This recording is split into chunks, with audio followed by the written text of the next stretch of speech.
tonnerre gronde sur les plaines africaines à perte de vue tandis que des nuages d'orage s'amoncellent à l'horizon.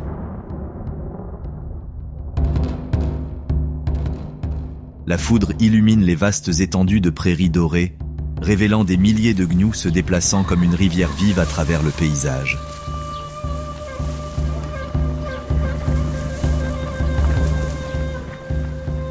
Le Masai Mara est en constante transformation. Ses 1510 km² constituant le plus grand amphithéâtre naturel.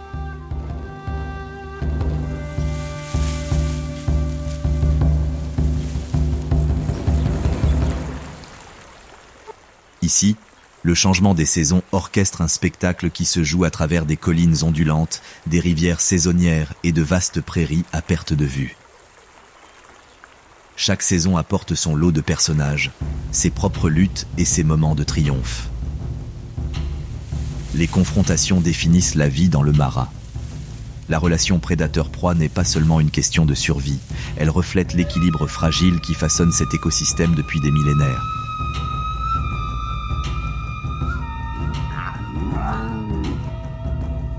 Pourtant, le Mara ne se résume pas à des conflits.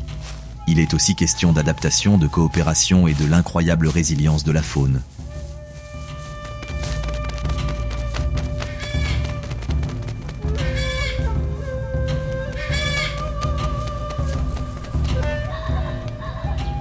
Le paysage lui-même témoigne des changements saisonniers. Pendant la saison des pluies, le Mara se transforme en un paradis verdoyant, où l'herbe pousse si épaisse et luxuriante que les prédateurs peinent à chasser efficacement.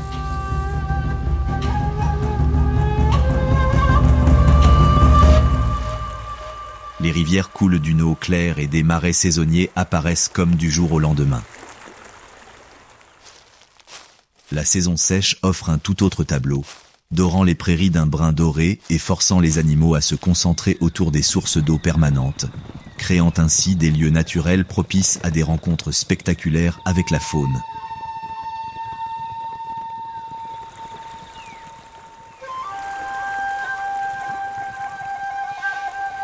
Bienvenue au Masai Mara, le sanctuaire animalier le plus spectaculaire du Kenya, où l'ancienne danse entre prédateurs et proies se déroule au cours de 4 saisons distinctes, chacune apportant ses propres défis, opportunités et transformations aux créatures qui habitent cet écosystème remarquable.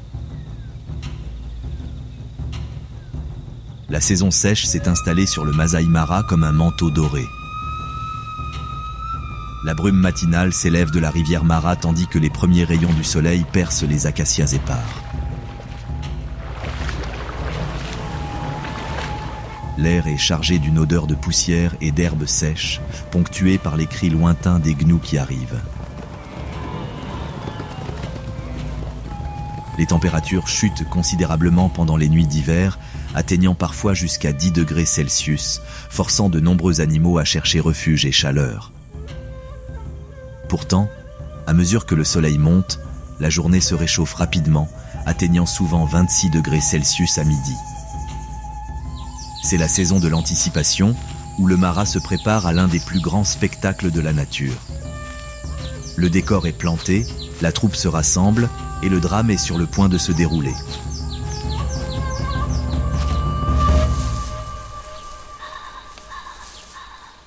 Une ombre immense se dessine sur la prairie dorée, tandis qu'une matriarche éléphante conduit sa famille vers la rivière Mara.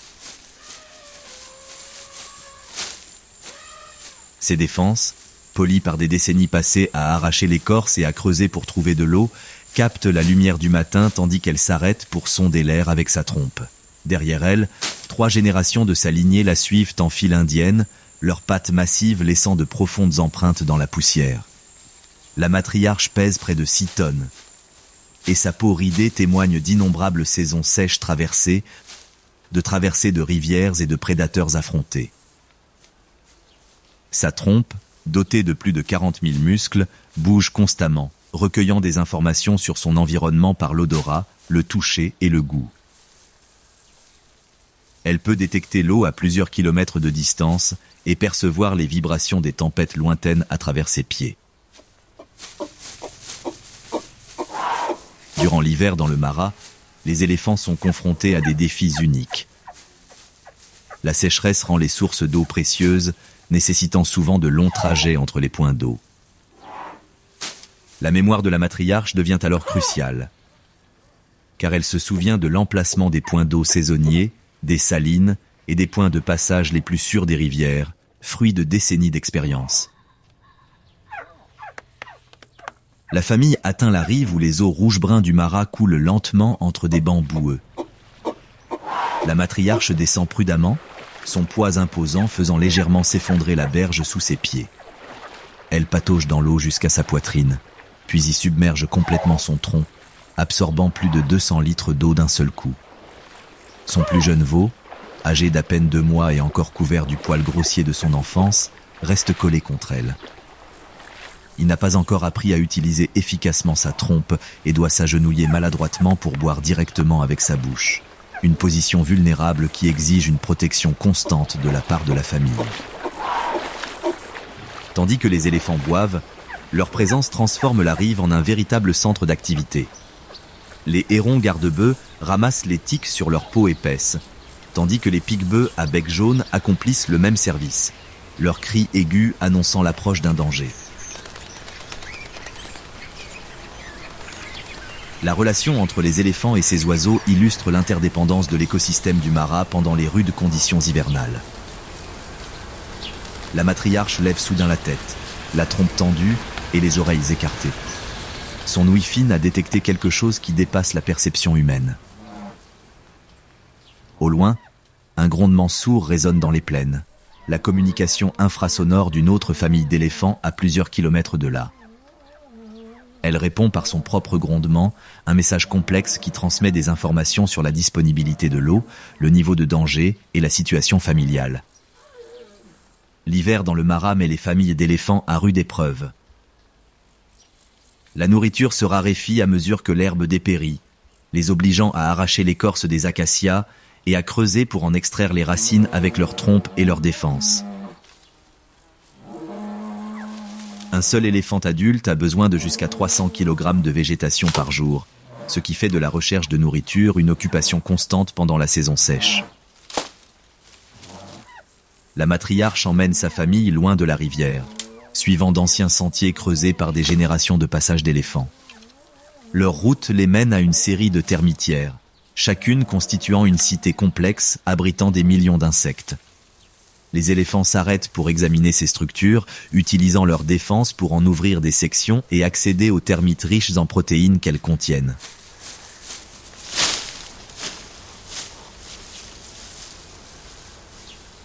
À l'approche du soir et avec la baisse des températures, la famille d'éléphants cherche refuge dans un bosquet d'arbres à fièvre, le long d'un cours d'eau saisonnier. La matriarche se positionne avec les autres adultes à la périphérie, tandis que les éléphantos se reposent au centre, une formation défensive qui protège les jeunes éléphants depuis des millénaires. Les bruits nocturnes de l'hiver dans le Marat commencent à se faire entendre à la tombée de la nuit. Au loin, les lions rugissent, leurs cris résonnant dans l'air frais. Les hyènes hurlent et caquettent en commençant leur chasse nocturne. Malgré tout, la matriarche éléphante reste vigilante, ses oreilles massives bougeant constamment pour capter le moindre bruit qui pourrait signaler un danger pour sa précieuse famille.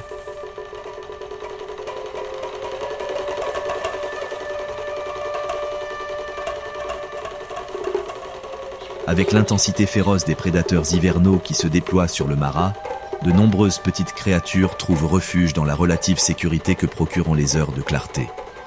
L'une des plus remarquables est un oiseau presque aussi grand qu'un enfant, se déplaçant avec une grâce majestueuse à travers les prairies dorées.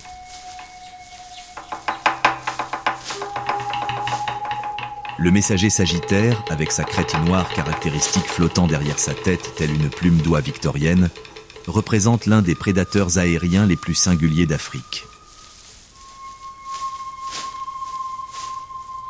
Ce mâle mesure 1,30 m de haut et possède des pattes puissantes adaptées à la chasse terrestre. Les plumes de sa crête, qui donnent son nom distinctif à l'espèce, flottent dans la brise hivernale, tandis qu'il surveille son territoire du haut d'un arbre à fièvre.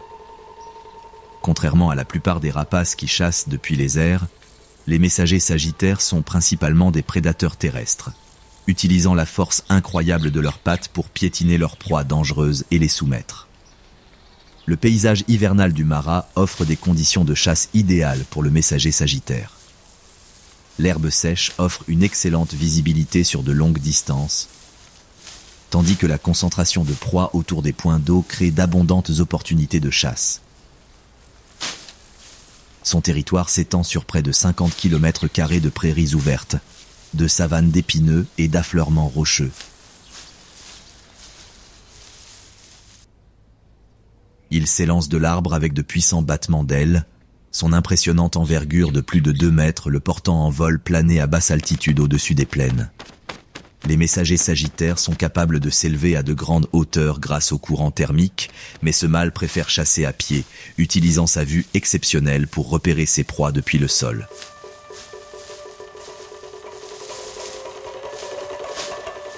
En hiver, ses principales cibles sont les serpents, les lézards, les petits mammifères et les insectes qui se concentrent dans les zones d'habitat propices restantes.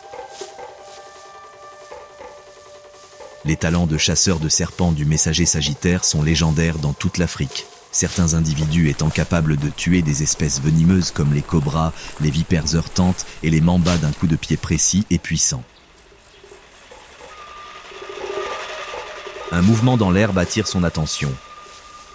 Une vipère heurtante gît enroulée près d'une termitière. Ce serpent, long de près de 2 mètres et épais comme un bras, représente à la fois un danger considérable et une source de nourriture substantielle. Le messager s'approche d'un pas prudent, le cou tendu et les plumes de sa crête dressées en signe de vigilance. L'affrontement se déroule à la vitesse de l'éclair. La vipère heurtante frappe avec l'agressivité typique des vipères, crocs déployés et glandes à venin pleinement engagées. Mais les réflexes du messager sagittaire, aiguisés par des millions d'années d'évolution, se révèle supérieur. Il bondit en arrière, avec une agilité surprenante, évitant le coup de quelques centimètres seulement. La contre-attaque est immédiate. Utilisant ses puissantes pattes comme des masses, le messager sagittaire assène une série de coups de pied dévastateurs à la tête et à la colonne vertébrale du serpent. Chaque coup frappe avec la force d'un boxeur poids lourd, capable de broyer les os et de rompre les organes internes. Les formidables capacités défensives de la vipère heurtante se révèlent inefficaces face à la stratégie de chasse terrestre de cet assassin aérien. En quelques secondes, le serpent reste immobile, sa menace neutralisée par les attaques précises et puissantes du messager sagittaire. La technique de chasse de cet oiseau illustre les remarquables adaptations qui permettent à différentes espèces d'exploiter diverses niches écologiques au sein de l'écosystème du Marat. Les conditions sèches de l'hiver facilitent la chasse des messagers sagittaires à certains égards, mais la rendent plus difficile à d'autres.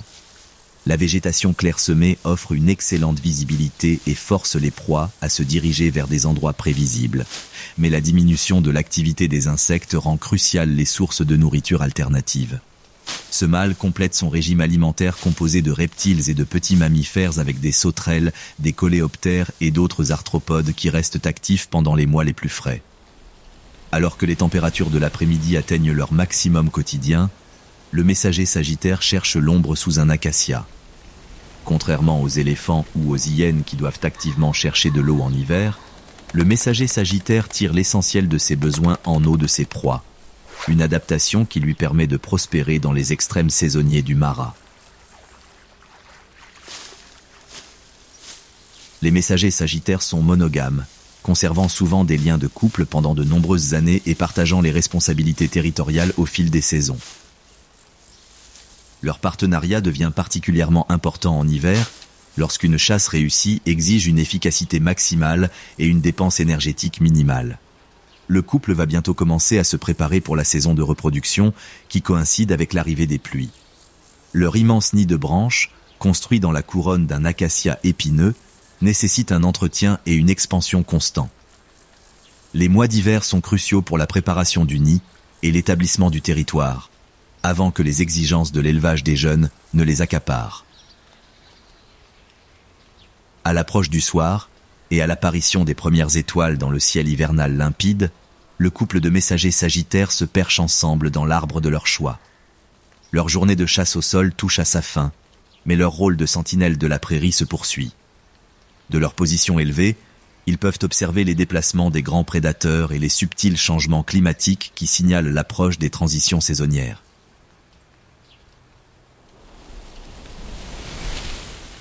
Les premières pousses vertes émergent de la terre ramollie par la pluie, signe de l'arrivée du printemps dans le Masai Mara. La rosée matinale scintille sur l'herbe fraîchement germée, tandis que des nuages épars se forment à l'horizon, annonçant les pluies transformatrices qui transformeront bientôt tout l'écosystème. L'air est désormais d'une qualité différente, chargé de possibilités. C'est le printemps dans le Mara, une saison de renouveau, de préparation et d'intensification progressive de l'un des spectacles les plus spectaculaires de la nature. Les températures commencent à augmenter avec l'allongement des jours, atteignant souvent 28 degrés Celsius à midi, tandis que les nuits restent suffisamment fraîches pour nécessiter un abri. Les rythmes saisonniers qui régissent la vie dans le Mara évoluent, et chaque créature réagit à des signaux environnementaux subtils qui annoncent des changements à venir.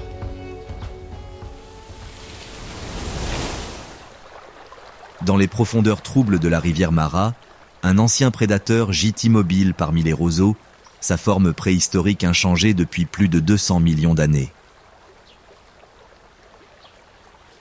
Le crocodile du Nil, mesurant plus de 5 mètres de long et pesant près de 720 kg, représente l'aboutissement de l'évolution prédatrice. Ses mâchoires massives, armées de 64 dents coniques conçues pour saisir plutôt que mâcher, peuvent générer une force de morsure de plus de 2260 kg par pouce carré. Le printemps offre des opportunités uniques aux crocodiles du fleuve. Les troupeaux de gnous et de zèbres qui arrivent doivent traverser la rivière Mara à plusieurs reprises pour profiter des pluies et de l'herbe fraîche, créant ainsi un festin saisonnier qui nourrit les crocodiles tout au long de l'année. Ce mâle s'est approprié un territoire de choix le long de l'un des principaux points de passage du fleuve, une position stratégique acquise au prix de décennies de luttes acharnées avec ses rivaux.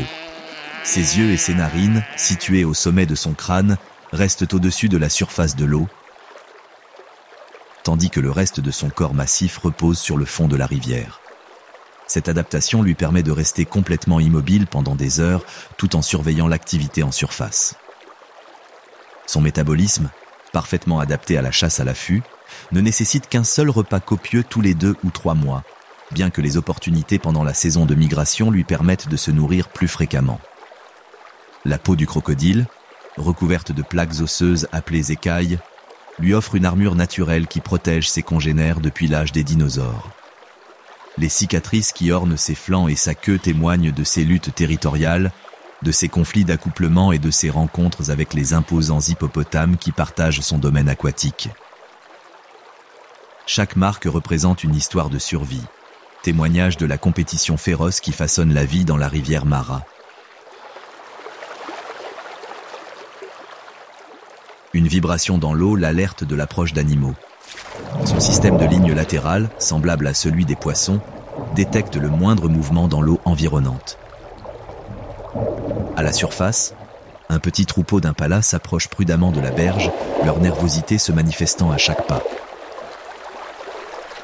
Les antilopes ont désespérément besoin d'eau, mais elles comprennent le danger mortel qui les guette sous la surface trompeusement calme de la rivière. L'impala femelle de tête tend le cou pour boire, ses grandes oreilles tournant constamment pour capter le moindre bruit de danger imminent. Ses compagnons restent à plusieurs mètres en arrière, prêts à s'enfuir au premier signe de menace.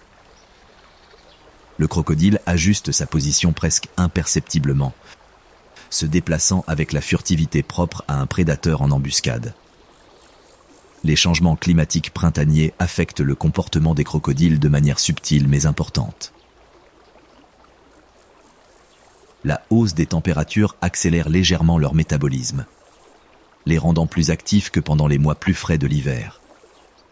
Les pluies qui approchent vont bientôt faire gonfler le fleuve, modifiant les courants et créant de nouvelles opportunités de chasse, tout en rendant les traversées de proies plus dangereuses et plus spectaculaires.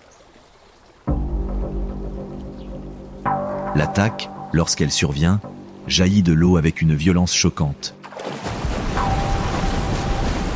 La puissante queue du crocodile propulse son corps massif vers le haut et vers l'avant, dans un élan de fureur préhistorique. Ses mâchoires se referment avec la force d'une presse hydraulique, conçue pour saisir sa proie plutôt que de la tuer immédiatement. L'attaque manquée fait bondir tout le troupeau loin de la berge, dans une panique synchronisée. Le crocodile glisse dans l'eau sans faire d'éclaboussure, sa tentative de chasse étant infructueuse, mais sa dépense énergétique étant minime. Telle est la réalité de la prédation par embuscade. De nombreuses tentatives se soldent par un échec, mais l'investissement énergétique est si faible que même un faible taux de réussite lui assure une nutrition adéquate. Sa patience est infinie, affinée par des millions d'années d'évolution.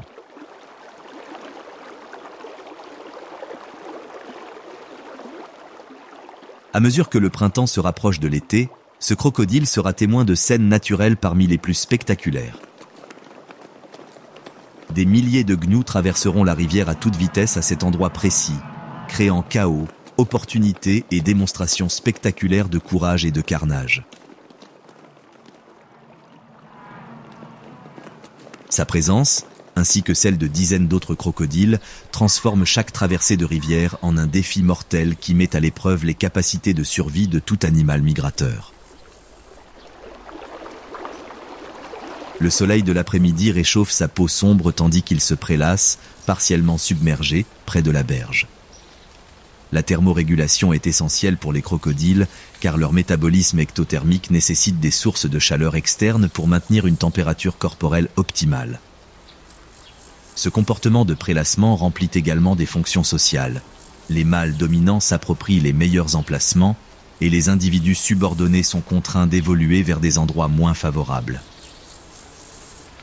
De petits poissons se faufilent entre ses pattes immobiles, tandis que des oiseaux aquatiques marchent sans crainte sur son dos, ramassant les parasites de sa peau épaisse.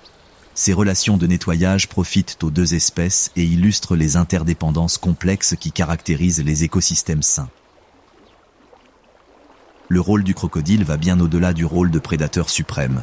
Il constitue une espèce clé dont la présence influence le comportement et la répartition d'innombrables autres animaux.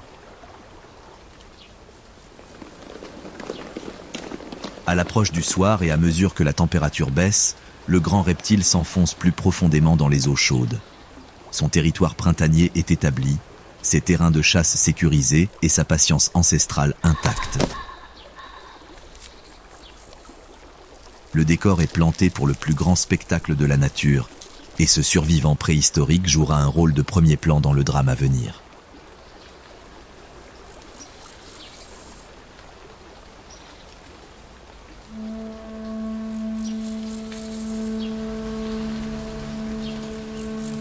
Alors que le soleil matinal s'élève sur les plaines dorées du Mara, une silhouette élancée se déplace avec une grâce fluide à travers le paysage. Le guépard, chef-d'œuvre de vitesse et d'efficacité de l'évolution, représente le prédateur spécialisé par excellence. Cette femelle, au pelage marqué de taches noires caractéristiques, ne pèse que 45 kg, mais possède des adaptations qui font d'elle l'animal terrestre le plus rapide de la planète.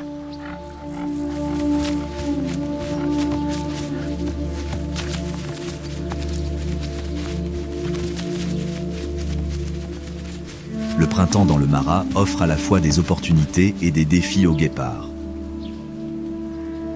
L'arrivée des troupeaux migrateurs apporte des proies abondantes, mais attire aussi de nombreux lions et hyènes, dont la présence peut rendre la chasse extrêmement dangereuse pour ces félins légers.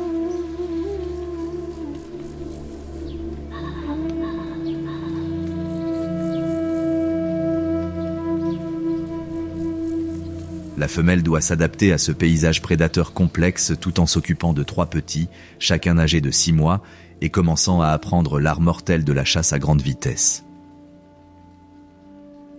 Son corps est un modèle de perfection aérodynamique. Ses longues pattes lui permettent de longues foulées, tandis que sa colonne vertébrale flexible agit comme un ressort, lui permettant de parcourir jusqu'à 8 mètres d'un seul bond. Sa petite tête réduit la résistance au vent, et ses narines et poumons élargis lui fournissent l'apport d'oxygène nécessaire à des sprints explosifs. Le plus distinctif de tout est la marque noire de larmes qui court de ses yeux à sa bouche. Réduisant l'éblouissement, et l'aidant à se concentrer sur ses proies lors des poursuites à grande vitesse. Les oursons suivent leur mère à distance respectueuse, observant les plaines environnantes du haut d'une termitière. Leurs taches sont plus rapprochées que les siennes et s'accompagnent d'un manteau de fourrure distinctif, plus long, le long du cou et des épaules. Cette adaptation leur permet de se fondre dans les hautes herbes et de se protéger des éléments durant leur première année de vie, pourtant vulnérables.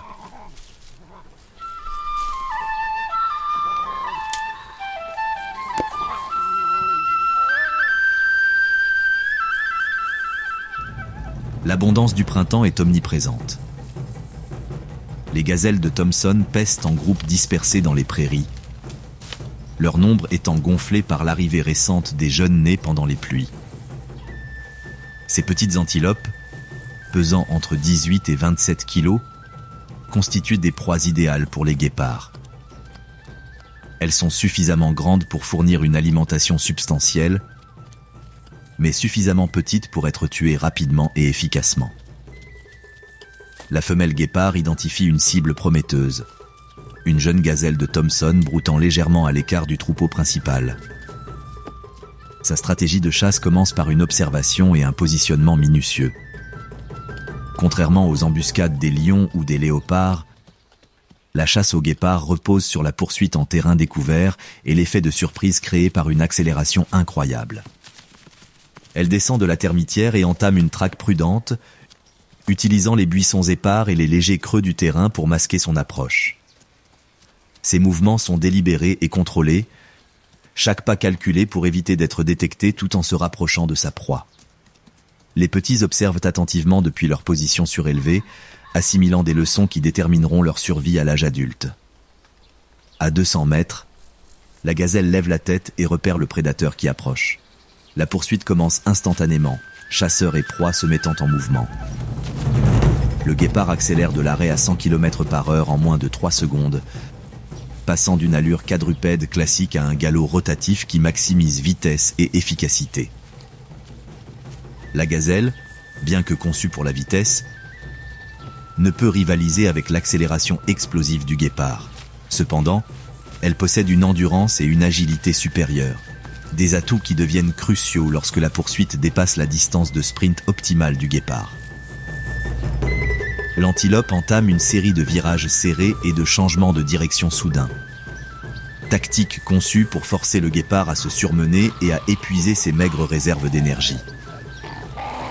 La poursuite s'étend sur plus de 400 mètres de terrain accidenté, les deux animaux repoussant leurs limites physiologiques.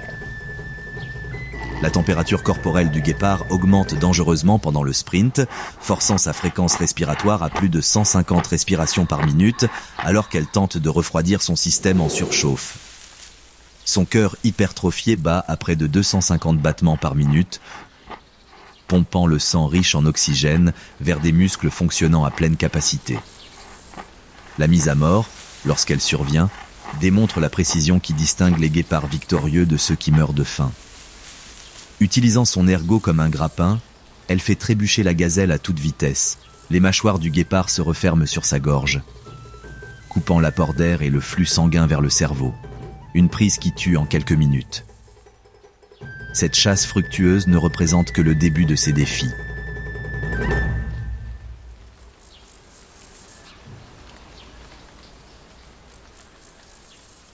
L'abondance des prédateurs au printemps signifie que sa proie est immédiatement menacée par les lions, les hyènes et les léopards, qui peuvent facilement dominer un guépard.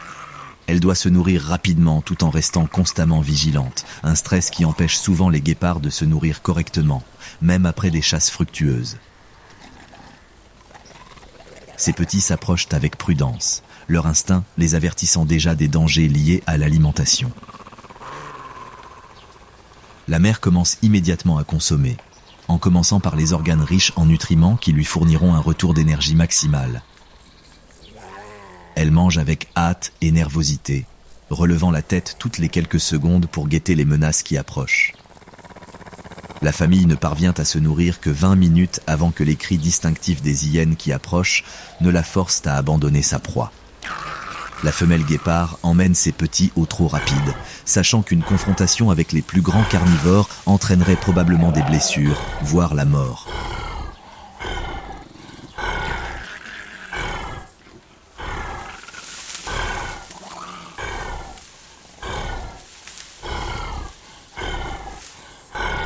Telle est la dure réalité de la vie des guépards.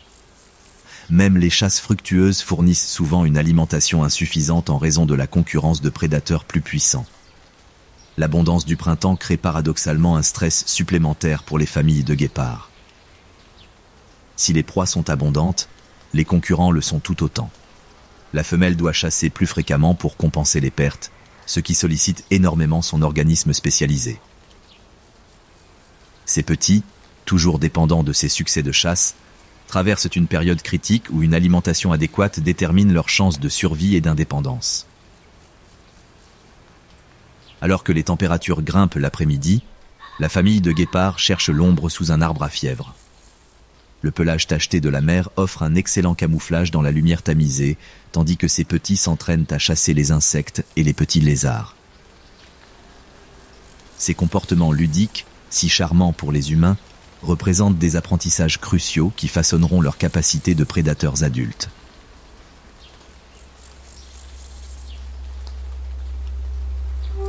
Alors que l'horizon oriental s'illumine des premiers rayons de l'aube, une meute de loups pins émerge de sa tanière dans la campagne accidentée près de la rivière Mara. Le lycaon, aussi appelé lycaon pin, est l'un des prédateurs les plus menacés et les plus efficaces d'Afrique. Cette meute de 11 adultes et 4 petits presque adultes illustre la structure sociale sophistiquée et les techniques de chasse coopérative qui font des lycaons les chasseurs les plus efficaces d'Afrique.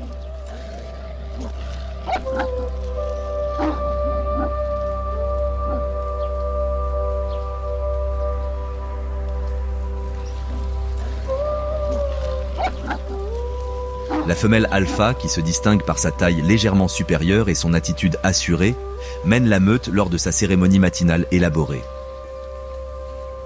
Chaque individu s'approche d'elle en posture de soumission, queue repliée et oreilles en arrière, renforçant ainsi les liens sociaux qui unissent la meute. Leurs motifs de pelage distinctifs, propres à chaque individu, comme des empreintes digitales humaines, scintillent à la lumière du petit matin tandis qu'ils s'engagent dans des interactions ludiques qui renforcent la cohésion de la meute. Le printemps dans le Mara offre des conditions idéales pour la chasse au lycaon. Les troupeaux dispersés de gazelles, d'impalas et d'autres antilopes de taille moyenne offrent de nombreuses opportunités pour la stratégie de poursuite spécialisée de la meute. Contrairement aux tactiques d'embuscade solitaire des grands félins, les lycaons comptent sur leur endurance, leur travail d'équipe et une coordination remarquable pour traquer leurs proies sur de longues distances.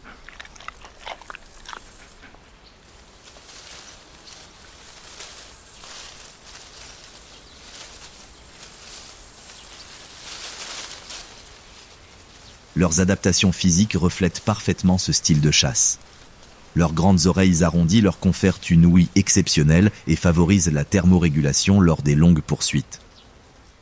Leur silhouette élancée, leurs longues pattes et leur système cardiovasculaire performant leur permettent de maintenir une vitesse de 60 km/h sur plusieurs kilomètres.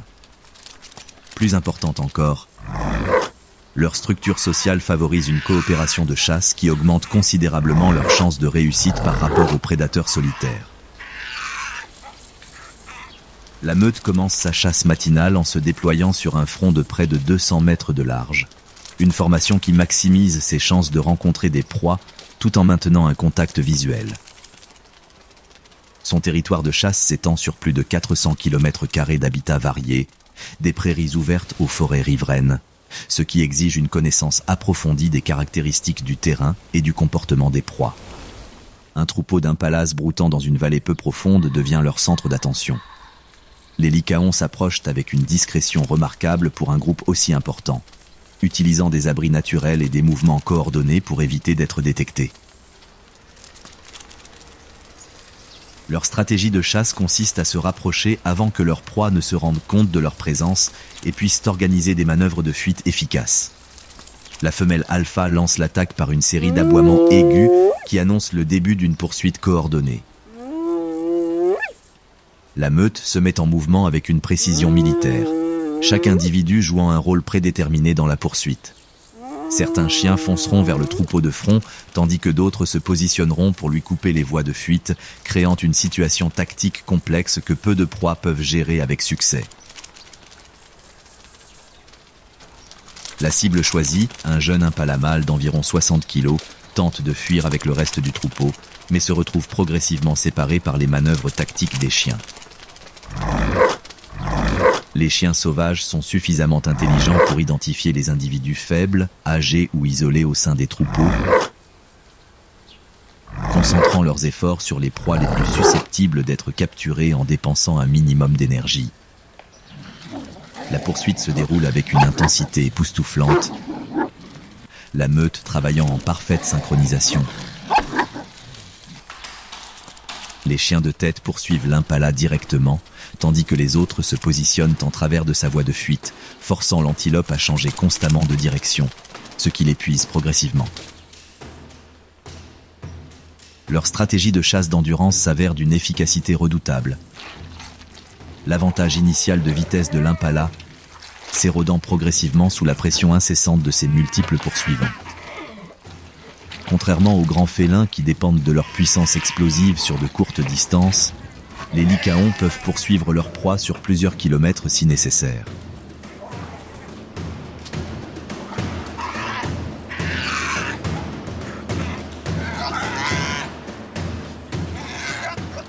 Leur allure de course efficace et leur excellente condition cardiovasculaire leur permettent de courir jusqu'à l'épuisement.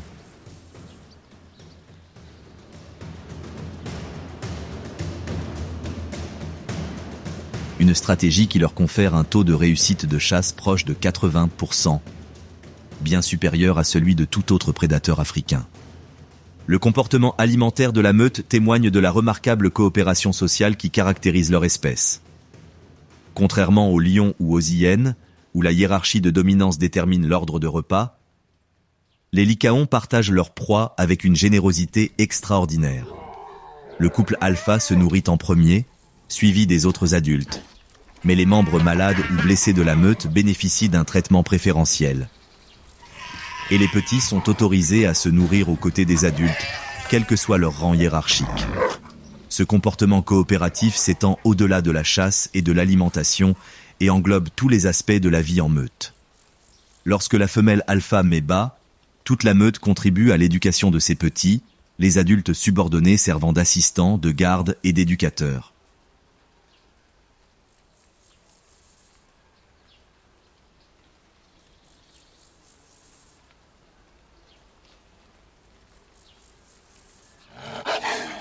Cette stratégie de reproduction, appelée reproduction coopérative, permet aux populations de lycaons de maximiser leur succès reproducteur malgré des conditions environnementales difficiles.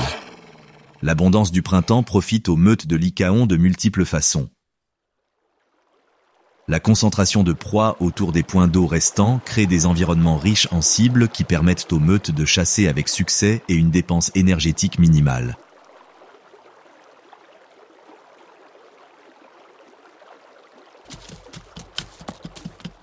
Cependant, le printemps s'accompagne également d'une concurrence accrue avec d'autres prédateurs, attirés par les mêmes proies abondantes.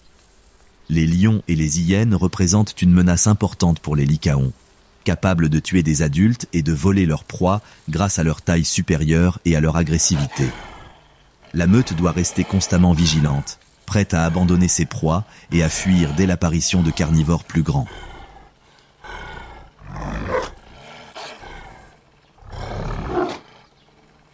La chasse matinale terminée avec succès, la meute retourne à sa tanière où 4 petits, presque adultes, attendent avec impatience le retour des adultes. Âgés de 8 mois et approchant de leur taille adulte, les petits accueillent les chasseurs avec enthousiasme, réclamant de la nourriture par des gestes de soumission.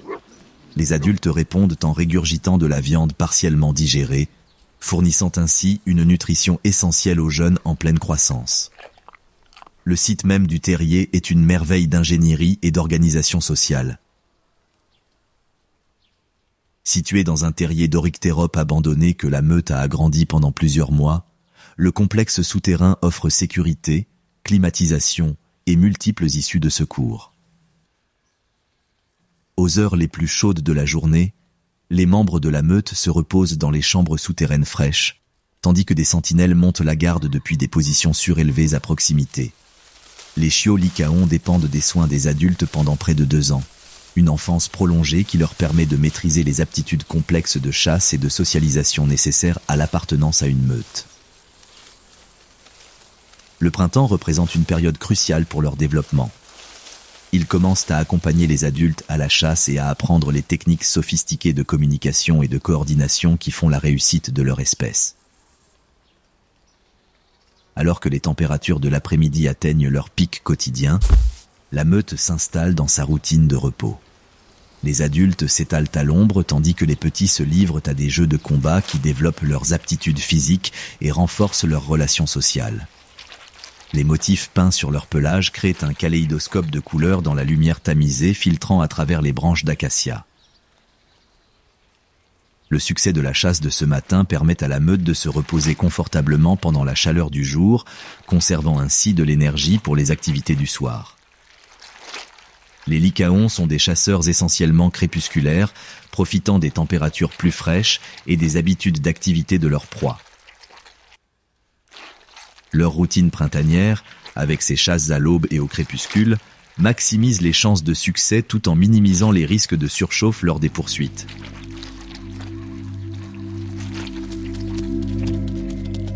L'été arrive ici avec la force de la migration. Plus de 2 millions d'animaux se pressent désormais dans les prairies de la réserve, créant la plus grande concentration de grands mammifères au monde. Les pluies ont transformé le paysage en un paradis verdoyant, où l'herbe pousse drue et verte. Les rivières coulent d'une eau claire et l'air vibre de l'énergie d'innombrables créatures vivantes. Les températures grimpent en flèche pendant les journées d'été, dépassant souvent les 30 degrés Celsius, tandis que les orages de l'après-midi forment d'imposants cumulus qui éclipsent les animaux.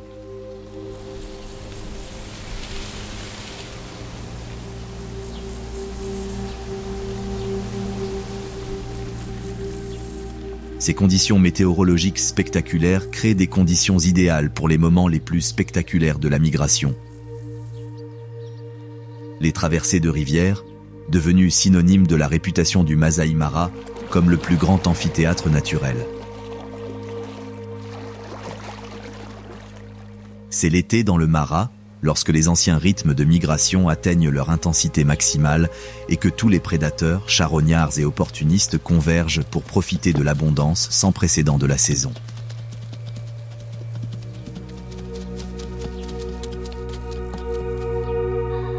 Dans la lumière dorée de la fin d'après-midi, un magnifique lion mâle émerge de l'ombre d'un figuier massif, sa crinière sombre ondulant sous la brise tiède. Avec ses 180 kilos et ses plus de 3 mètres de long, il représente l'apogée de l'évolution prédatrice. Ses yeux ambrés scrutent le paysage du Mara avec le regard assuré d'un animal qui ne craint rien, véritable roi dans son domaine pendant la saison de la plus grande abondance. La grande crinière qui encadre sa tête massive a de multiples fonctions, au-delà de la simple intimidation. Son épais poil offre une protection lors des combats avec ses rivaux, tout en servant d'indicateur visuel de sa santé, de sa qualité génétique et de son aptitude au combat, tant pour les concurrents que pour les partenaires potentiels.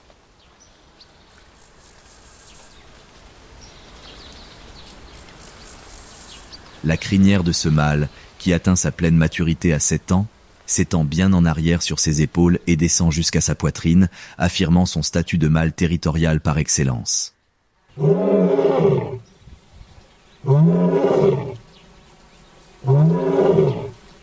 L'été dans le Mara transforme le monde des lions en paradis pour les prédateurs. L'immense concentration d'herbivores offre des possibilités de chasse inimaginables en d'autres saisons, tandis que l'abondance des proies permet aux troupes de devenir plus nombreuses et plus prospères que partout ailleurs en Afrique.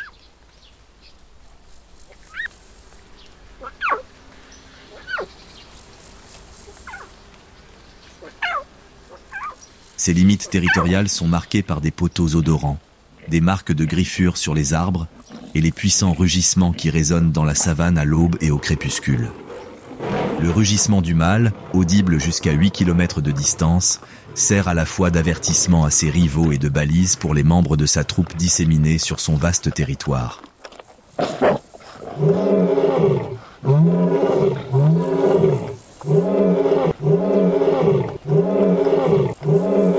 Au plus fort de l'abondance estivale, le maintien de ces revendications territoriales devient crucial, car la compétition s'intensifie au sein de l'importante population de prédateurs du marat. La condition physique du mâle reflète les avantages qu'il tire du contrôle d'un territoire privilégié pendant la saison de migration. Sa silhouette massive ne présente aucun excès de graisse, mais témoigne d'un développement musculaire important, fruit d'une alimentation régulière de grosses proies. Contrairement aux mois de vaches maigres où les mâles territoriaux peuvent passer des semaines sans repas copieux, l'abondance estivale lui permet de se nourrir régulièrement, maintenant ainsi une condition physique optimale pour la défense de son territoire et la protection de sa troupe.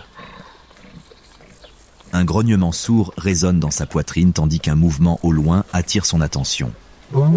3 jeunes lions mâles, frères récemment chassés de leur troupe natale, testent les limites de son territoire. À 4 ans, ils approchent de leur apogée, mais manquent encore de l'expérience et du développement physique nécessaire pour défier avec succès un mâle territorial établi. La confrontation qui suit illustre la dynamique sociale complexe qui régit la société des lions pendant la saison migratoire. Le mâle territorial avance d'un pas déterminé, crinière dressée et queue battante, tandis que les 3 intrus maintiennent leur position avec la bravade nerveuse de la jeunesse. Des rugissements fusent des 4 mâles, qui se livrent à une joute vocale qui s'étend sur tout le territoire. Le contact physique, lorsqu'il survient, est bref mais décisif. La taille supérieure et l'expérience du mâle territorial submergent rapidement l'intrus principal, ses puissantes mâchoires se refermant sur le museau du jeune lion dans une démonstration de domination qui pourrait facilement devenir mortelle. La soumission du mâle défié met fin à l'affrontement sans blessure grave, les 3 frères se retirant, leur statut clairement établi. Cette défense territoriale ne représente qu'un aspect des responsabilités quotidiennes du mâle durant l'été dans le marat. Son rôle principal consiste à protéger les lionceaux de la troupe contre les mâles infanticides, les autres prédateurs et les dangers généraux liés à la vie dans l'un des écosystèmes les plus compétitifs d'Afrique. Les lions mâles tuent jusqu'à 80% des lionceaux lorsqu'ils prennent le contrôle d'une nouvelle troupe, ce qui rend la protection du mâle territorial essentielle au succès de la reproduction. À l'approche du soir, le mâle retrouve sa troupe sur leur site de repos favori, sous un bosquet d'arbres à fièvre, près de la rivière Mara. Les 4 femelles adultes l'accueillent en se frottant la tête et en émettant de douces vocalises, renforçant ainsi les liens sociaux qui unissent la troupe. Sa présence offre une sécurité qui permet aux femelles de concentrer leur énergie sur la chasse et l'élevage des petits plutôt que sur une vigilance constante face aux menaces extérieures.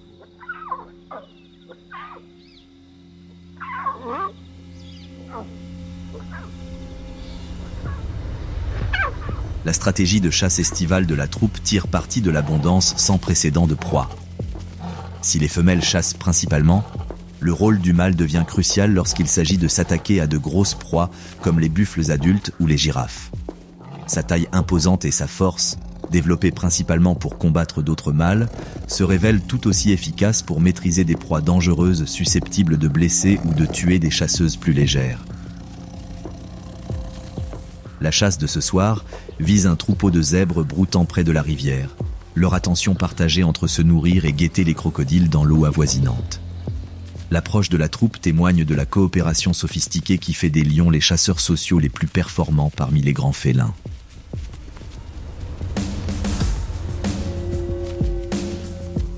Les femelles se dispersent en embuscade coordonnée, tandis que le mâle se positionne pour bloquer les voies de fuite vers la rivière. L'attaque se déroule avec une précision chorégraphiée.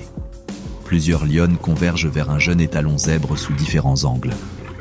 La contribution du mâle intervient lorsque le zèbre se libère de l'embuscade initiale et tente de fuir vers sa voie de fuite. La silhouette massive du lion bloque le passage de l'étalon. le forçant à reculer vers les femelles qui le poursuivent, où leur nombre supérieur dépasse rapidement ses capacités défensives. Une chasse réussie assure la nutrition de toute la troupe.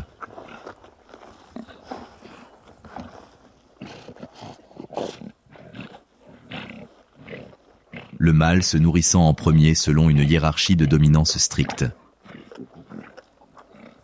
Son accès privilégié à la nourriture ne reflète pas un égoïsme, mais une nécessité biologique. Le maintien de sa condition physique lui assure une capacité continue à défendre le territoire et à protéger les petits de la troupe. Ce n'est qu'après avoir mangé à sa faim que les femelles et les petits s'approchent de la carcasse. Les nuits d'été dans le Marat résonnent des cris de prédation, les lions profitant des meilleures conditions de chasse.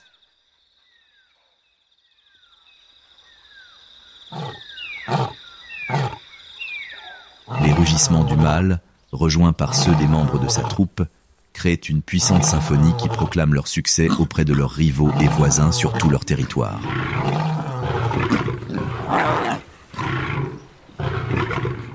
Ces vocalisations signalent que le territoire reste sous contrôle, décourageant ainsi les attaques pendant la saison où les enjeux sont les plus élevés. À l'aube, les premières lueurs éclairant l'horizon oriental, le grand mâle cherche un terrain surélevé pour sa proclamation territoriale matinale. Son rugissement, résonnant dans les prairies encore parsemées de troupeaux migrateurs, annonce une nouvelle journée fructueuse pour l'un des plus magnifiques prédateurs d'Afrique.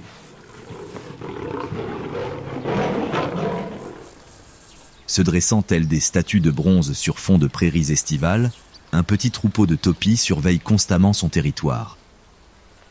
Ces antilopes caractéristiques, avec leur riche pelage brun-roux marqué de taches sombres sur les pattes et la face, comptent parmi les brouteurs les plus spécialisés du Marat. Le mâle dominant, pesant 136 kg et mesurant 1,30 m au garrot, surveille son domaine du haut d'une termitière, ses cornes en forme de lyre se découpant sur le ciel matinal. Les proportions inhabituelles du topi, avec ses épaules hautes descendant jusqu'à l'arrière-train inférieur, lui confèrent un profil distinctif reflétant sa spécialisation pour la course soutenue, plutôt que pour le sprint explosif. Ses pattes antérieures plus longues lui permettent une foulée plus longue, tandis que ses puissants muscles de l'arrière-train lui permettent une locomotion efficace dans les prairies ouvertes où il vit.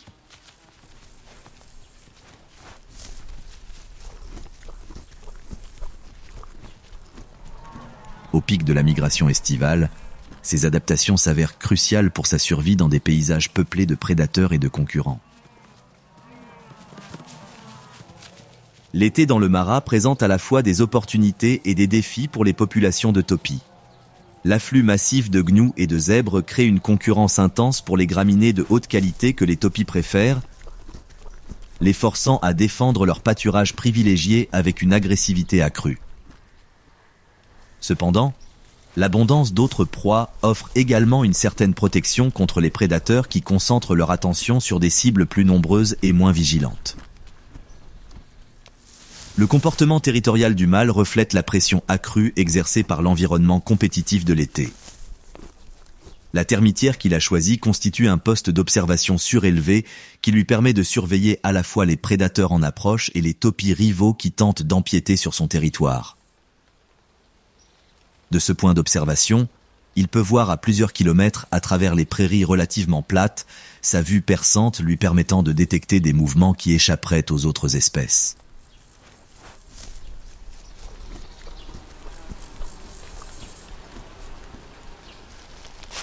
Son territoire s'étend sur environ 50 hectares de prairies de premier choix. Soigneusement sélectionnées pour leur richesse en fourrage, leur accès à l'eau et leur positionnement stratégique par rapport aux refuges des prédateurs. Les limites de ce territoire sont marquées par des amas de crottes, des dépôts odorants et la présence constante du mâle territorial. En haute saison estivale, le maintien de ces limites exige une vigilance constante et des confrontations fréquentes avec les prédateurs. Un mouvement au loin déclenche l'alarme du mâle. 3 mâles célibataires s'approchent de la limite territoriale. Ces jeunes taupies, chassés de leur troupeau natal mais pas encore assez forts pour revendiquer leur propre territoire, sondent constamment les faiblesses des défenses des mâles établis. Le mâle territorial descend de son monticule à grandes enjambées, son langage corporel exprimant clairement sa volonté de défendre son territoire. La confrontation débute par des démonstrations rituelles de force et de détermination. Le mâle territorial s'approche, tête baissée et cornes déployées, tandis que ses adversaires adoptent des postures similaires en guise de réponse. Les combats de taupies entraînent rarement des blessures graves, car l'espèce a développé des mécanismes comportementaux élaborés pour résoudre les conflits sans combat physique dangereux. Le combat proprement dit, lorsqu'il a lieu, se déroule plutôt au moyen de cornes que d'attaques au couteau. Les 4 mâles s'affrontent et se livrent à des combats de poussée qui mettent à l'épreuve la force, l'équilibre et l'endurance plutôt que l'utilisation d'armes. La supériorité physique et l'expérience du mâle territorial s'affirment rapidement, lui permettant de dominer systématiquement chacun de ses adversaires, ses victoires renforçant son statut et ses revendications territoriales. La menace immédiate écartée, le mâle retourne à sa termitière tandis que les mâles vaincus se replient vers des pâturages moins recherchés. Ce cycle constant de défis et de défense caractérise la société taupie au plus fort de la compétition estivale, les mâles territoriaux déployant une énergie considérable pour maintenir leur position face à des rivaux de plus en plus acharnés. Le reste de son petit troupeau, composé de 6 femelles adultes et de leurs petits, continue de paître à proximité sous sa protection. Les femelles taupies profitent énormément de leur association avec des mâles territoriaux performants, leur permettant d'accéder à un fourrage de qualité tout en étant protégées des prédateurs et du harcèlement des mâles célibataires. En retour, elles offrent au mâle territorial des occasions de reproduction et contribuent à la vigilance générale qui assure la sécurité du troupeau. Le comportement alimentaire du taupi démontre une spécialisation remarquable pour extraire un maximum de nutriments des écosystèmes de prairies. Son museau étroit lui permet de brouter sélectivement ses espèces d'herbes préférées, tandis que son système digestif complexe traite efficacement la végétation riche en fibres. En été, lorsque la végétation est abondante, le taupi peut se permettre une grande sélectivité, choisissant uniquement les parties d'herbe les plus nutritives et évitant les tiges et les feuilles de moindre qualité.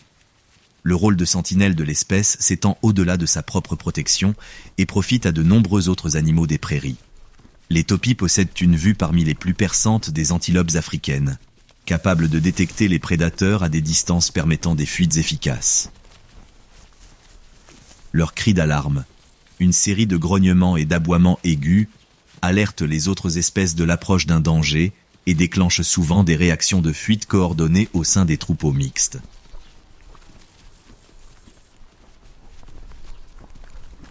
Un léger changement de vent apporte de nouvelles odeurs aux narines sensibles du taureau territorial. L'odeur musquée des lions, mêlée à l'odeur métallique du sang frais, indique une prédation récente à proximité. Son cri d'alarme résonne dans la prairie, alertant son troupeau du danger potentiel, leur survie dépendant de la vigilance collective et de la rapidité de réaction aux menaces. La réaction du troupeau témoigne des stratégies anti-prédateurs sophistiquées qui permettent aux taupies de prospérer malgré une forte pression de prédation. Plutôt que de fuir immédiatement, ils évaluent d'abord le niveau de menace par une observation attentive et une analyse olfactive. Ce n'est que lorsque le danger devient imminent qu'ils utilisent leur vitesse de course supérieure, capable de maintenir une vitesse de 70 km/h sur de longues distances. Les après-midi d'été dans le Marat apportent une chaleur intense qui force la plupart des animaux à chercher de l'ombre aux heures les plus chaudes. Le troupeau de taupies se dirige vers un groupe d'acacias près d'un ruisseau saisonnier, leur déplacement étant coordonné pour assurer leur sécurité tout en accédant aux ressources nécessaires. Le mâle territorial maintient sa vigilance même pendant les périodes de repos, sa position élevée sur les termitières voisines lui permettant une surveillance constante. À l'approche du soir et lorsque les températures commencent à se modérer, les taupies reprennent leur pâturage intensif pour profiter de la lumière restante. Les longues journées d'été offrent des possibilités d'alimentation prolongée qui leur permettent de constituer des réserves d'énergie tant que le fourrage est abondant. La protection du taureau territorial garantit que son troupeau peut se nourrir efficacement sans être constamment interrompu par les alertes des prédateurs et les conflits territoriaux.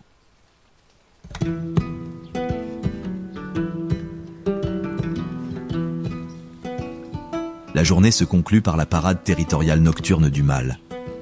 Une série de courses entre d'imposantes termitières qui renforcent ses prétentions tout en affichant sa force persistante à ses adversaires potentiels.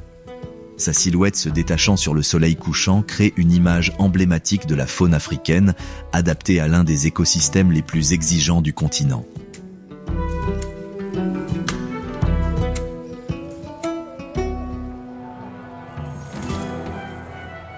La grande migration entame son lent retrait du Masai Mara avec l'arrivée de l'automne, annonçant des pluies prometteuses dans le sud.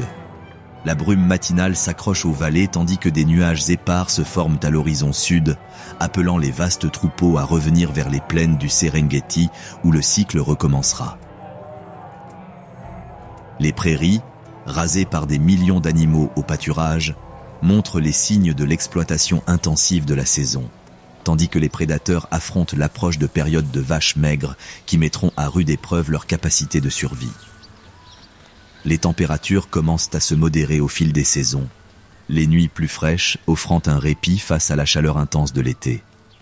Le rythme quotidien du Mara change à mesure que les grands troupeaux se dispersent, laissant derrière eux un paysage presque vide après des mois d'abondance sans précédent.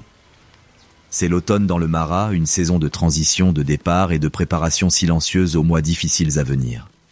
Le drame écologique passe du spectaculaire au subtil à mesure que les espèces résidentes reconquièrent des territoires temporairement abandonnés au plus fort de la migration. Les prédateurs doivent s'adapter rapidement à l'évolution des proies, tandis que les herbivores adaptent leurs déplacements pour compenser la concurrence réduite pour les ressources de pâturage. Sur fond de troupeaux de gnous en fuite, un magnifique girafe mâle évolue avec une grâce majestueuse dans le paysage du Mara, sa stature imposante offrant une perspective unique sur la grande transition qui s'opère en contrebas. Mesurant près de 6 mètres de haut et pesant plus de 1400 kg, il représente le doux géant de la faune africaine, parfaitement adapté à brouter le feuillage des acacias, bien au-delà de la portée de tout concurrent. Son pelage distinctif, propre à la sous-espèce Maasai, présente des taches anguleuses et des lignes nettes qui distinguent ces girafes de leurs congénères d'Afrique. Les taches brun foncé, séparées par des lignes crème, offrent un excellent camouflage parmi les acacias dispersés qui parsèment le paysage du Mara.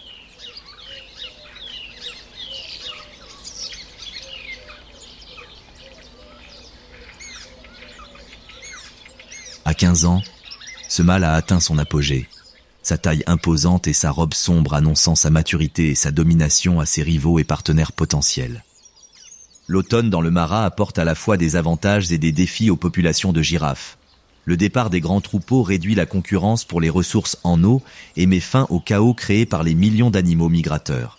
Cependant, il concentre également les populations de prédateurs restantes, obligeant les girafes à redoubler de vigilance, tandis que les lions et les léopards concentrent leur attention sur des proies moins nombreuses. La taille exceptionnelle du mâle lui confère des capacités de surveillance inégalées par tout autre mammifère africain. De sa position élevée, il peut observer les mouvements des prédateurs, les conditions météorologiques et le comportement des autres animaux sauvages sur des distances mesurées en kilomètres plutôt qu'en mètres.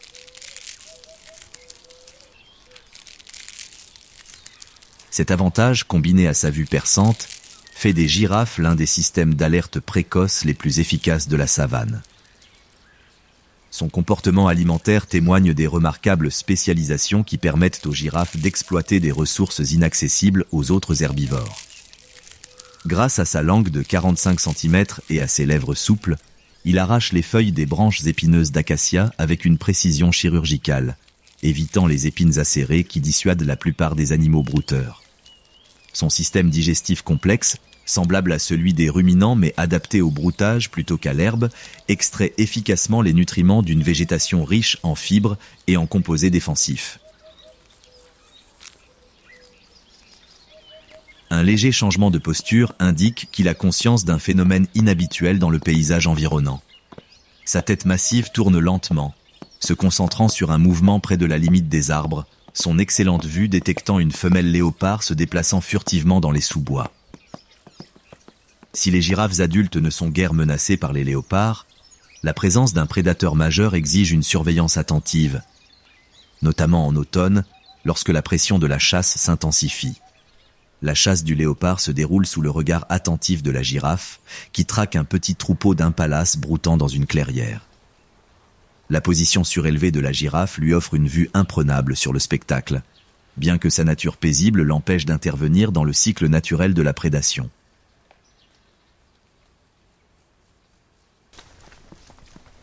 Son rôle d'observateur plutôt que de participant reflète la niche écologique unique qu'occupent les girafes dans les écosystèmes africains. Les changements climatiques automnaux affectent le comportement social des girafes de manière subtile mais importante. La densité réduite de la faune sauvage permet des interactions plus détendues entre les individus, avec moins de concurrence pour les principaux sites d'alimentation et les sources d'eau.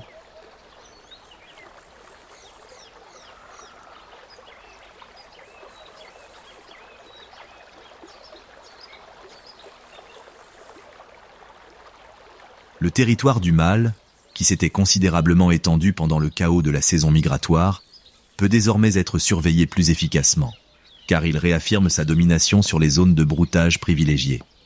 Son système cardiovasculaire massif, conçu pour pomper le sang vers son cerveau surélevé contre l'attraction gravitationnelle, fonctionne avec une précision mécanique lorsqu'il se déplace. Chaque pas exige une coordination minutieuse de ses longues pattes pour maintenir l'équilibre, tandis que son cou de 2 mètres fait contrepoids lors de la locomotion.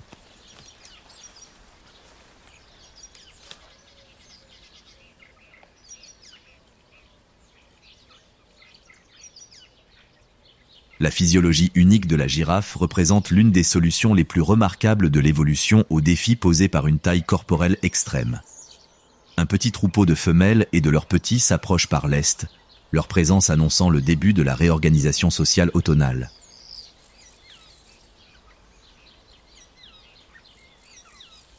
La réaction du mâle illustre la dynamique sociale complexe qui régit la société girafe en dehors des périodes de reproduction. Son approche est mesurée et non menaçante, exprimant ses intentions pacifiques par un langage corporel développé au fil de millions d'années. Ces retrouvailles révèlent les liens complexes qui unissent les communautés de girafes malgré leur nature apparemment solitaire. Chaque individu reconnaît les autres grâce à des indices visuels, des marqueurs olfactifs et des signaux comportementaux subtils qui maintiennent la cohésion sociale sur les vastes territoires dont les girafes ont besoin. Ce rassemblement automnal permet d'échanger des informations sur les sources de nourriture, l'activité des prédateurs et les conditions environnementales, au bénéfice de l'ensemble de la population locale. L'une des femelles porte un jeune girafon, âgé d'à peine 3 mois et mesurant déjà 2 mètres. Ses proportions, avec sa tête surdimensionnée et son cou relativement court, le classent parmi les jeunes malgré sa taille impressionnante. Les girafons sont confrontés à d'énormes défis durant leur première année, avec des taux de prédation approchant les 70% en raison de leur vulnérabilité durant les premières semaines, lorsqu'ils ne peuvent pas suivre le rythme des déplacements des adultes. La présence protectrice du mâle offre une sécurité supplémentaire aux petits vulnérables lorsque le troupeau se déplace vers sa zone d'alimentation préférée. Sa taille imposante et intimidante dissuade la plupart des prédateurs, tandis que son comportement vigilant sert de système d'alerte précoce pour l'ensemble du groupe. Les girafes mâles, malgré leur réputation de compétition agressive pendant la saison de reproduction, jouent souvent un rôle protecteur au sein des groupes mixtes en dehors des périodes de reproduction.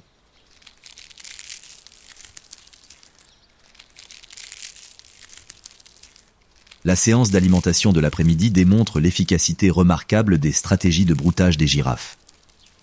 Chaque individu se concentre sur différentes sections d'un même arbre, leur hauteur variable permettant d'exploiter le feuillage des acacias, du sol jusqu'aux branches les plus hautes. Cette stratégie d'alimentation minimise la compétition tout en maximisant la capacité du groupe à extraire les nutriments de ses sources de nourriture préférées.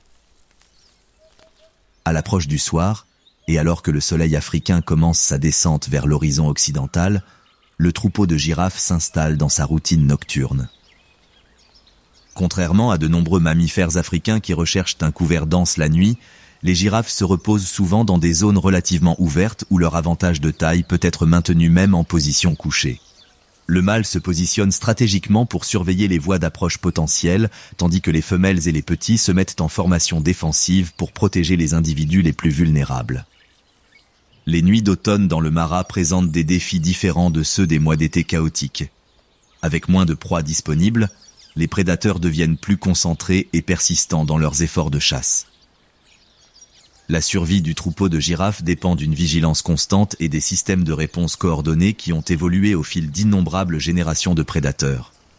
L'automne dans le Mara représente une saison de majesté tranquille pour les girafes, une période où leurs adaptations uniques brillent pleinement dans le contexte de la transition écologique. Alors que les grands troupeaux s'éloignent et que le paysage retrouve son rythme post-migratoire, ces doux géants poursuivent leur rôle ancestral de sentinelles de la savane, leur imposante présence rappelant constamment la créativité infinie de l'évolution dans la nature africaine. Dans l'ombre tachetée d'un figuier massif, une femelle léopard repose immobile sur une branche épaisse. Son pelage à motif de rosette offrant un camouflage parfait parmi les jeux d'ombre et de lumière. Avec ses 60 kilos, elle incarne le prédateur solitaire par excellence. Une experte en furtivité dont les prouesses de chasse se sont parfaitement adaptées aux conditions changeantes de l'automne dans le Masai Mara. Ses yeux ambrés, scrutant constamment le paysage en contrebas, ne manquent rien, attendant avec une patience infinie l'occasion de chasser idéale.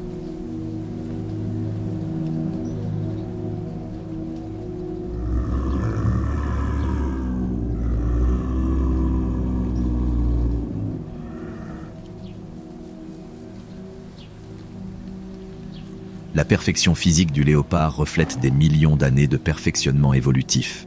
Chaque fibre musculaire, chaque organe sensoriel, chaque instinct comportemental a été perfectionné pour survivre en solitaire dans l'un des environnements prédateurs les plus compétitifs d'Afrique. Ses épaules et son arrière-train puissant lui confèrent une force explosive pour grimper et tuer, tandis que sa taille relativement compacte lui permet d'accéder à des refuges inaccessibles aux grands félins. L'automne dans le Mara crée des conditions idéales pour la chasse aux léopards. Le départ des grands troupeaux migrateurs force les proies restantes à se concentrer autour des points d'eau permanents et de leurs zones d'alimentation préférées, créant ainsi des opportunités de chasse prévisibles pour les prédateurs embusqués. La densité réduite de la faune sauvage se traduit également par une moindre concurrence avec les lions et les hyènes, permettant aux léopards de se nourrir de leurs proies sans être dérangés pendant de longues périodes. Son territoire s'étend sur près de 15 km² d'habitats diversifiés le long de la rivière Mara, comprenant des forêts riveraines, des affleurements rocheux et des prairies ouvertes. Ce paysage varié offre des possibilités de chasse pour la grande variété de proies dont les léopards ont besoin, des petits oiseaux et rongeurs aux antilopes de taille moyenne pesant jusqu'à 90 kg. Les limites territoriales sont marquées par des dépôts olfactifs, des marques de griffures et des proies cachées qui signalent sa présence à ses rivaux et partenaires potentiels. Un mouvement en contrebas attire son attention. Un petit troupeau d'impalas s'approche de la berge pour boire. Les antilopes bougent nerveusement, leurs oreilles tournent constamment et leur queue s'agite, sentant la présence de prédateurs à proximité. L'instinct de chasse de la femelle léopard se réveille immédiatement, son corps se mettant subtilement en position d'attaque tandis qu'elle évalue l'opportunité qui se présente. Sa stratégie de chasse commence par une sélection rigoureuse de la cible la plus vulnérable au sein du troupeau d'impalas. Ses années d'expérience lui ont appris à identifier les individus présentant des signes de blessure, de maladie ou d'inattention, ce qui pourrait les rendre plus faciles à capturer. Un jeune impala mâle concentré sur sa boisson et légèrement à l'écart du groupe devient alors le centre de son attention. La traque qui suit illustre la chasse au léopard dans toute sa splendeur. Se cachant dans l'épaisse végétation des berges, elle descend de son arbre avec une grâce fluide et entreprend une approche prudente qui la rapproche de sa proie. Chaque pas est calculé pour éviter d'être repéré, ses larges pattes lui permettant un déplacement silencieux sur un terrain qui trahirait d'autres prédateurs. À 10 mètres de distance, elle se fige, parfaitement immobile, tandis que l'impala visé lève la tête et scrute le danger. Le pelage tacheté du léopard, spécialement conçu pour se dissimuler dans des conditions de faible luminosité, le rend presque invisible dans l'ombre et la végétation. Sa patience à ce moment crucial reflète les adaptations comportementales qui font des léopards les chasseurs solitaires les plus efficaces d'Afrique. L'attaque, lorsqu'elle survient, éclate avec une violence choquante, née d'un vide apparent. L'arrière-train puissant du léopard la propulse en avant, parcourant la distance restante d'un seul bond, ses griffes déployées et ses mâchoires ouvertes ciblant le cou de l'impala avec une précision chirurgicale. Les réflexes de l'antilope, aiguisés par la pression constante du prédateur, lui permettent d'esquiver latéralement au dernier instant, transformant un coup fatal en un impact oblique. La poursuite qui suit met en valeur la puissance explosive du léopard, qui compense sa taille relativement petite parmi les grands félins africains. Son accélération sur courte distance dépasse celle de prédateurs bien plus imposants, tandis que son agilité supérieure à travers la végétation dense maintient la pression sur des proies qui, autrement, pourraient s'échapper par la seule force de la vitesse. L'impala bondit désespérément à travers les sous-bois épineux, ses sabots projetant des étincelles sur les rochers cachés, cherchant à atteindre la prairie dégagée où son endurance supérieure pourrait lui apporter le salut. Mais les capacités d'adaptation du léopard vont au-delà de ses simples prouesses physiques. Son intelligence tactique, affinée par d'innombrables chasses fructueuses, lui permet d'anticiper la fuite de l'impala et de se positionner pour l'intercepter plutôt que de simplement le poursuivre. Le deuxième coup s'avère décisif. Les puissantes pattes avant du léopard s'enroulent autour des épaules de l'impala tandis que ses mâchoires s'agrippent à sa gorge, la précision de sa morsure reflétant une anatomie spécialisée conçue pour tuer efficacement. Ses canines allongées pénètrent précisément entre les vertèbres, sectionnant la moelle épinière et causant une mort instantanée à sa proie. La lutte violente, commencée avec une énergie explosive, se termine dans un silence soudain et complet. La mise à mort représente plus qu'une simple subsistance. Elle témoigne de l'aboutissement de l'adaptation évolutive, de la connaissance du territoire et de l'expérience de la chasse qui définissent la réussite du léopard dans l'écosystème compétitif du Masai Mara. Quelques minutes plus tard, elle entame le laborieux processus consistant à traîner sa proie vers la sécurité de son figuier préféré, où elle cachera la carcasse hors de portée des charognards concurrents et se nourrira à loisir pendant les jours suivants. La présence humaine dans l'écosystème du Masai Mara a créé un réseau complexe d'interactions qui ont un impact profond sur les populations d'animaux sauvages et la dynamique de conservation. La création de réserves communautaires de faune sauvage a transformé les terres pastorales traditionnelles en aires protégées par le biais de baux fonciers, réduisant ainsi les pâturages disponibles tout en créant des corridors fauniques. Cette transformation de l'utilisation des terres a intensifié les conflits entre l'homme et la faune sauvage, la prédation par le bétail devenant la forme la plus fréquente de contact avec la faune sauvage pour les communautés Masaï locales. La proximité des implantations humaines avec les aires protégées a exacerbé ces conflits, les déplacements de la faune sauvage se chevauchant de plus en plus avec les activités humaines et les zones de pâturage du bétail. Les conditions climatiques arides et semi-arides de la région, combinées à la disponibilité limitée des terres agricoles dues aux baux de conservation, ont concentré les populations humaines et la faune autour des sources d'eau permanentes, créant des zones de conflit prévisibles. Si les initiatives de conservation axées sur le tourisme ont procuré des avantages économiques aux communautés locales grâce au paiement de baux fonciers et aux opportunités d'emploi, ces avantages s'avèrent souvent insuffisants et saisonniers, créant une vulnérabilité financière parmi les ménages. La double pression du soutien aux efforts de conservation tout en gérant les pertes de bétail dues aux prédateurs a créé un équilibre fragile où le soutien communautaire à la conservation dépend fortement des avantages perçus par rapport aux coûts. Malgré des améliorations d'infrastructures comme le centre de santé communautaire de Talek, qui démontre les avantages communautaires liés à la conservation, les défis persistants de l'insécurité alimentaire et de la vulnérabilité économique continuent de mettre à rude épreuve la relation entre les communautés humaines et la conservation de la faune dans l'écosystème du Mara.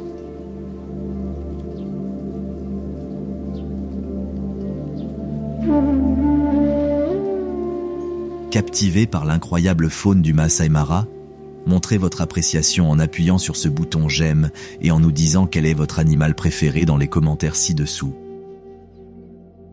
En partageant cette vidéo, vous contribuez à sensibiliser et à soutenir la conservation de cet écosystème extraordinaire.